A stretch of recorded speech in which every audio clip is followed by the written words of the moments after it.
The first time I heard my own voice coming from inside that house, I was standing on the front porch, and my phone was in my pocket. It wasn't a recording. It wasn't an echo.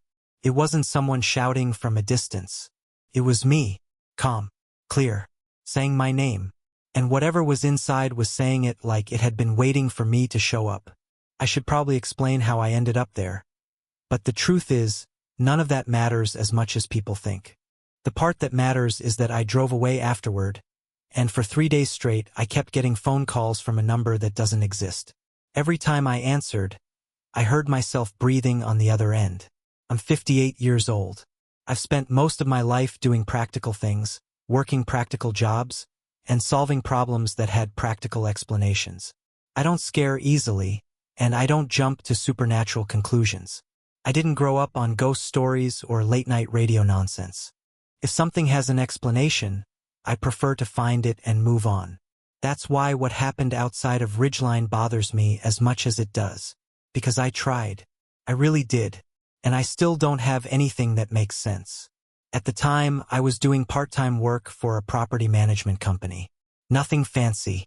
Mostly lock checks, basic inspections, making sure no one had broken in, and confirming that utilities were still shut off in places that were supposed to be empty. The kind of work nobody notices unless something goes wrong. Most of the properties were in small towns or just outside of them. Old rentals, foreclosures, houses waiting for paperwork to catch up with reality. I liked the work. It got me out of the house, kept me moving, and didn't require much conversation. The job that led me to that house came in late in the afternoon. The office told me it was a quick one. A place outside Ridgeline, about 40 minutes from where I lived. The previous inspector had marked it as unconfirmed access twice, which usually meant a locked gate, a bad key, or someone forgetting to leave a code. Just check it before dark if you can, the dispatcher said. Owner's been complaining we keep billing without confirmation. I remember looking at the clock and thinking I had just enough time. The drive was quiet. Too quiet in that stretched out, rural way where radio stations fade in and out and you start hearing the tires more than anything else. Ridgeline itself barely qualified as a town. One main road, a few closed shops, a diner that looked like it hadn't updated its menu since the 90s. The address took me another 10 minutes past that, down a road that narrowed and cracked until it turned into packed dirt and gravel. Trees crowded in on both sides, and the sky started taking on that flat, gray-blue color it gets right before evening really settles in. When my GPS said I'd arrived, I was looking at a mailbox leaning at an angle and a long driveway disappearing into the woods. There was no house in sight. That wasn't unusual. Plenty of places out there were set back from the road. I pulled in and followed the drive as it curved and dipped, my headlights catching dust and low branches. After about a minute, the trees opened up into a small clearing. The house sat in the middle of it, low and wide, with dark windows and siding that had gone dull with age. It wasn't falling apart, but it wasn't loved either. The kind of place that had been waiting for a decision for a long time. I parked and got out, grabbing my clipboard and phone. The first thing I noticed was how still it was. No birds, no insects, no wind in the trees. Even my own footsteps sounded too loud on the gravel. I walked up to the front door and tried the handle. Locked. Normal. I checked around the side, then the back. All locked. No broken windows. No signs of anyone living there or trying to. From the outside, it looked exactly like what it was supposed to be. Empty. I went back to the front porch to mark it as secured. No access. When I heard a phone ringing, it took me a second to realize it was coming from inside the house. I stood there, listening. It wasn't loud, but it was clear enough. A standard ringtone, the kind everyone recognizes even if they can't place it. It stopped after a few seconds, then started again. I frowned and checked my own phone. No incoming call. No notifications. The ringing inside stopped. I told myself there was probably a phone left behind. Maybe the last tenant. Maybe a contractor. Maybe someone's alarm going off because of a bad signal. None of that was my problem. I turned to leave. That's when the ringing started again. This time it was closer. Not louder exactly, but clearer. like it was just on the other side of the door. I stood there longer than I should have, arguing with myself. The sensible thing was to mark it and report it. The job wasn't to investigate. The job was to confirm the place was secure. But curiosity has a way of making itself sound like responsibility. I knocked. The sound carried inside in that hollow, empty way houses get when there's nothing in them. No answer. I knocked again, harder. Still nothing. Then I heard the phone stop ringing, and from somewhere deeper in the house, I heard footsteps. Slow. Careful. They stopped a few feet back from the door. "Hello," I said, feeling slightly ridiculous talking to a closed door. For a moment, there was nothing. Then, from the other side of the door, I heard my own voice say, "Just a minute." Same tone, same cadence, same slight rasp I get when my throat's dry. I froze. My mouth went dry instantly. My first thought was that I'd misheard it. My second was that someone inside had a voice like mine and had somehow answered at the exact same moment in the exact same way. That didn't sit right. "Property management," I said, forcing my voice to stay steady. "Just here to do an inspection." There was a pause. Then my voice said, "I know." My hand was still on the doorframe. I could feel the rough paint under my fingers. My heart was beating hard enough that I could hear it in my ears. "Can you open the door?" I asked. From inside, my voice said, "You already did." The handle turned. The door opened a few inches, then stopped on the chain. Inside was dark. Not dim, not shadowy, just dark. Like the light from outside didn't want to go in. I could smell dust and something faintly metallic like old pipes. "I'm just here to check the place," I said again, mostly to remind myself why I was there. From the darkness, my voice replied, "You already did that too." I took a step back. "Who is this?" I asked. The chain rattled as the door pushed a little more, but it didn't break. Through the gap, I could see movement. Not a clear shape, just something shifting. Then my voice said, "You're late." I don't remember deciding to leave. I just remember my body doing it. I stepped back off the porch, my heel catching on the edge of the step, nearly sending me down. I caught myself, turned, and walked as fast as I could back to my car without actually running. Behind me, I heard the door close. Not slam, just close. I got in, started the engine, and drove back down the driveway, my hands shaking on the wheel. I didn't slow down until I hit the main road. The whole way home, I kept telling myself I'd imagined it.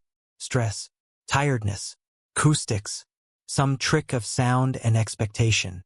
That night, I dreamed I was standing in that hallway, looking at myself from the other end, and neither of us moved. The next morning, I checked my phone and saw 3 missed calls from an unknown number. No voicemail. I shrugged it off and went about my day. Around noon, the phone rang again. Unknown number. I answered.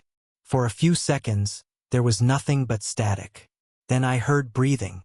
My breathing. Slow. Controlled. I pulled the phone away from my ear and looked at it like that might change something. Then I put it back. "Hello," I said. On the other end, my voice said, "You forgot something." The line went dead. I tried to call back. The number didn't exist. Over the next 2 days, it happened 4 more times. Always from a different unknown number. Always the same breathing. Always my voice. Sometimes it said my name. Sometimes it said nothing at all. I didn't tell anyone. I didn't even know how to start that conversation without sounding like I'd lost my mind. On the 3rd day, I drove back toward Ridgeline. I told myself I just wanted closure. I wanted to prove to myself that there was a normal explanation. Someone squatting. A prank. A neighbor with too much time and a similar voice. When I turned onto the dirt road, my GPS lost the signal. When I reached the spot where the driveway should have been, there was nothing there. No mailbox. No clearing. Just trees. I drove back and forth twice, certain I had the wrong spot. Then I stopped and got out, walking along the side of the road, looking for any sign of a turnoff. There was nothing. The property management office told me later that the address had been flagged as an error in the system. No records. No deed. No utility history. No past inspections. It probably got generated wrong, the dispatcher said. Happens sometimes. The calls stopped after that. But sometimes, late at night, when the house is quiet, I swear I can hear someone on the other side of my bedroom door, breathing in the exact same rhythm I do. The police officer kept pausing the footage at the same frame, like he was hoping it would suddenly explain itself if he stared long enough. "That's you," he said, tapping the screen. "Right?" It was. I was standing in my own kitchen at 2:37 in the morning, barefoot, wearing the old gray t-shirt I slept in. My head was tilted slightly, like I was listening to something. My right hand was resting on the counter. The problem was I had no memory of being there. Worse than that, the problem was what happened 30 seconds later. The camera showed me stepping back from the counter. Then, from the dark hallway behind me, something else stepped forward. It moved like me. It had my shape, my height, my shoulders, but it was just wrong enough that my brain refused to finish the picture. The officer hit play again. I turned my head toward it, and then the footage cut out. I live in a quiet development outside of a medium-sized town. The kind of place people move to after 50 because they're tired of noise and want predictable days. My wife and I bought the house after the kids were grown. One story, open layout, big windows. Too many windows, if I'm being honest. The previous owner had installed a basic camera system. Nothing fancy. A couple of outdoor angles, one in the living room, one in the hallway leading to the bedrooms, and one in the kitchen. I didn't care about the cameras at first, but my wife liked the idea of being able to check the house when we were away. After she passed, I kept them running. It made the place feel less empty. My routine was simple. Up around 6. Coffee. Light breakfast. A walk if the weather was decent. A few hours of freelance work from the spare bedroom. Dinner. TV. Bed around 10 or 11. Repeat. Nothing exciting. Nothing worth watching. The first strange thing happened on a Tuesday morning. I woke up feeling like I hadn't slept at all. Not tired exactly. More like my head was full of static. I went into the kitchen, poured coffee, and noticed one of the cabinet doors was open. I knew I hadn't left it that way. I closed it and didn't think much more about it.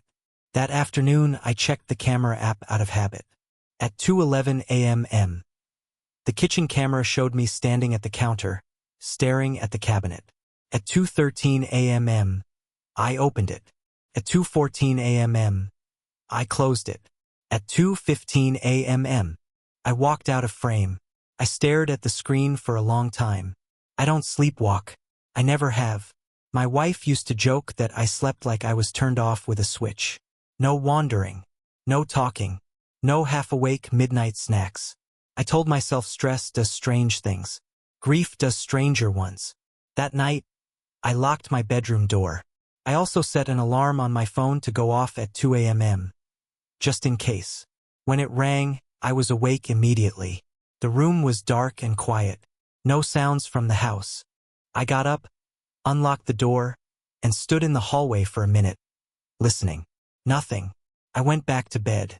The next morning, I checked the footage again. At 2:12 a.m. The hallway camera showed my bedroom door opening. I stepped out.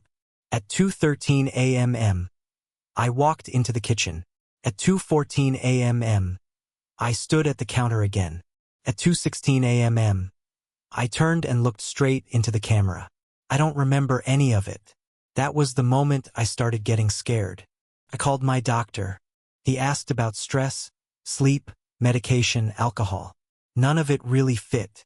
He suggested a sleep study. I made an appointment. In the meantime, I decided to stay up. I brewed a pot of coffee and sat in the living room with all the lights on, the TV muted, my phone in my hand, and the camera app open. Midnight passed. 1 o'clock. 2. At 2:11 a.m. The side yard motion alert went off. I muted the TV and listened. Nothing. I checked the outdoor feed. The yard was empty. The fence line was still. The trees beyond it weren't moving. At 2:12 a.m. the hallway camera showed my bedroom door opening. I was sitting on the couch, wide awake. At 2:12 a.m. according to the camera, I stepped into the hallway. At 2:12 a.m. According to reality, I was still on the couch, staring at my phone. My stomach went cold. I switched to the hallway feed. The camera showed me walking toward the kitchen. But I could also see the kitchen from where I was sitting. It was empty. The camera showed me stop at the kitchen counter. I didn't exist in the room. Then something else appeared behind me on the screen. At first, it was just a darker shape in the darker hallway. Then it moved forward, into the light spilling from the kitchen. Copied my posture, my slight hunch, the way I put weight on my left leg when I stand still. But its head was tilted just a little too far to the side. And its arms hung just a little too low. On the screen, I turned my head toward it. On the couch, I couldn't breathe. The camera feed froze. Every camera in the house went offline at the same time. The lights stayed on. The house stayed quiet. I stayed on the couch until the sun came up. In the morning, the system came back on by itself. No errors. No alerts. No record of the outage. The footage from 2:12 a.m. to 2:18 a.m. was gone. I called the police anyway. They came. They walked through the house. They checked doors and windows. They checked the attic and the crawl space. They found nothing. Then I showed them the earlier clips. They watched in silence. "That's you," the younger officer said again, not sounding as sure this time. "And that?" I asked, pointing to the frame where the second shape appeared. He didn't answer right away. "Could be a compression artifact," he said finally. "Glitch in the video. It moves," I said. "It follows me." He didn't argue. He just wrote something down. That night, I stayed at a motel. The next morning, my neighbor called. He said my porch light had been on all night. I don't have a porch light. I checked the outdoor cameras remotely. At 1:58 a.m., the front door opened. At 1:59 a.m., something that looked like me stepped out onto the porch. It stood there until 3:01 a.m., facing the street. Not moving, just watching. I sold the house 3 months later. I still don't sleep through the night. And sometimes, when I wake up, I'm sure I can hear someone in the kitchen, opening and closing cabinets, learning my habits all over again.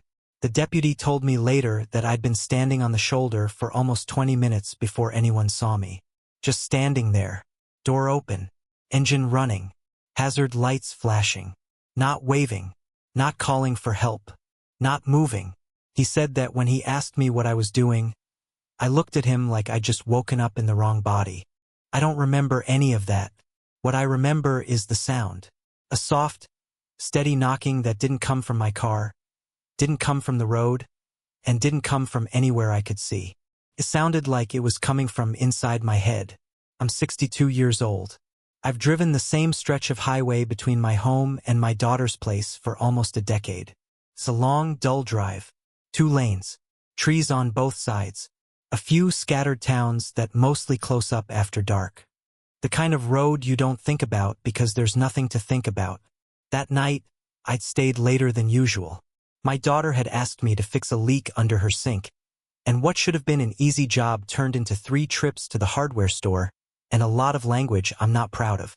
By the time I finally left, it was close to 10. I wasn't tired enough to worry about falling asleep, but I was tired enough that I wanted the drive to be over. The road was empty. No radio station came in clearly, so I drove in silence, listening to the hum of the tires and the low rattle in my dashboard I kept meaning to get checked. About 40 minutes in, I passed the first car. It was pulled over on the shoulder with its hazard lights on. A dark sedan. Hood down. No one standing next to it. No one sitting inside that I could see. I slowed a little, more out of habit than concern. Maybe they were on the phone. Maybe they'd already called for help. A mile later, I passed another one. This one was an SUV. Parked at a slight angle, like whoever had stopped hadn't been thinking very clearly. No lights on. No movement. That got my attention. I'd driven this road enough to know that you didn't usually see 2 breakdowns that close together, especially this late. I kept going, telling myself it was a coincidence. Then my car made a noise it hadn't made before. It wasn't loud. Just a sharp, quick thump, like I'd hit a piece of wood or a chunk of tire tread. The steering wheel tugged slightly in my hands, then settled. I checked my mirrors. Nothing behind me. For about 30 seconds, everything felt normal. Then the car started to pull to the right. Great, I muttered, already knowing what that meant. I eased off the gas and guided the car onto the shoulder. As I slowed, my headlights caught a small green sign on the side of the road. Mile marker 91. I hadn't noticed it before. I put the car in park and sat there for a moment, listening to the engine tick and cool. The road ahead was empty. The road behind me was empty. The trees on both sides were thick enough that my headlights didn't get very far into them. When I got out, the night felt heavier than it should have. Too quiet. Even for a road like that. The right front tire was already sagging. Whatever I'd hit had done more than scratch the rim. I went back to the trunk, popped it open, and stared at the spare. Then I laughed once without much humor. I hadn't put air in it in years. I stood there, hands on my hips, trying to decide whether to change it anyway or just call for help and wait. My phone had 1 bar of signal, which felt more like an insult than a comfort. That's when I noticed someone standing across the road. He was just inside the tree line, far enough back that the darkness covered most of him. I wouldn't have seen him at all if he hadn't been standing in exactly the wrong place, right where my headlights cut off. He didn't wave. He didn't step forward. He just stood there, facing me. My first thought was that he might be one of the drivers from the other cars. Maybe he'd gone for help and gotten turned around. Maybe he was waiting for someone to stop. I raised a hand in a small, uncertain wave. He didn't move. "Hey!" I called out, feeling my voice get swallowed by the trees. "You okay?" For a second, I thought he might have turned his head. It was hard to tell. Then he took 1 step forward. Just one. He was tall, thinner than I expected. He wore dark clothes that blended too well with the background, like he'd chosen them for that reason. "You need help?" I asked. He didn't answer. He took another step. Something about the way he moved made my stomach tighten. Not fast, not slow, just deliberate, like he was counting the distance. I backed up a little closer to my car. "Tow truck's on the way," I lied. "They'll be here soon." He stopped. For a moment, we just looked at each other across the road, my headlights cutting him in half with light and shadow. Then he turned his head, slightly, and looked past me. At my car. At the open trunk. At the driver's door I'd left open. I had the sudden, very clear feeling that he was memorizing things. He took another step. I didn't wait for him to take a second. I got back into my car, shut the door, and locked it. My hands were shaking as I put the phone to my ear and called for roadside assistance. The line rang, and rang, and rang. Through the windshield, I could see him start to cross the road. Not toward my window, toward the front of my car, toward the place where the light didn't quite reach. My phone finally connected to a recording telling me to stay on the line. I started the engine. The steering wheel fought me as I pulled back onto the road, the ruined tire thumping and screeching in protest. I didn't care. I just wanted distance. In my mirror, I saw him stop at the edge of the pavement and watch me go. I drove like that for almost 2 miles before I saw another set of hazard lights. Another car. This one was different. The driver's door was open. The interior light was on. No one was there. I didn't stop. I didn't slow down. I kept going until the road widened and I hit a stretch with actual streetlights and a gas station that was still open. That's where I finally pulled in, hands aching from how hard I'd been gripping the wheel. The clerk let me use their phone. A tow truck came. The driver didn't like the look of my tire. "Looks like you hit something sharp," he said. "Nasty puncture. You're not the first one tonight." That made me look at him. "What do you mean?" He shrugged. "Pulled 2 others off that road earlier. Same stretch. Same problem. I didn't sleep much that night." 2 days later, I saw the story on the local news. 2 people missing. Last seen driving on the highway near mile marker 91. Their cars had been found on the shoulder. Tires damaged. No sign of a struggle. No sign of where they'd gone. The picture of one of the cars was the SUV I'd passed. The other was the sedan. I called the sheriff's office and told them what I'd seen. They took my statement. They thanked me. They said someone would follow up. No one ever did. A week later, I drove that road in daylight. I shouldn't have, but I did. Mile marker 91 was there, just like it always had been. A small green sign on a post that leaned slightly to the left. The shoulder was wider there than I remembered. The trees were thick, but there were narrow paths between them, places where someone could stand and watch without being seen. I pulled over for just a minute and looked. On the edge of the pavement, half hidden in the weeds, I saw something dark and irregular. Metal, bent. A strip of it was still sharp enough to cut. I left it where it was. Sometimes late at night I still hear that knocking sound. Soft, steady, like something counting the distance between where it stands and where I am.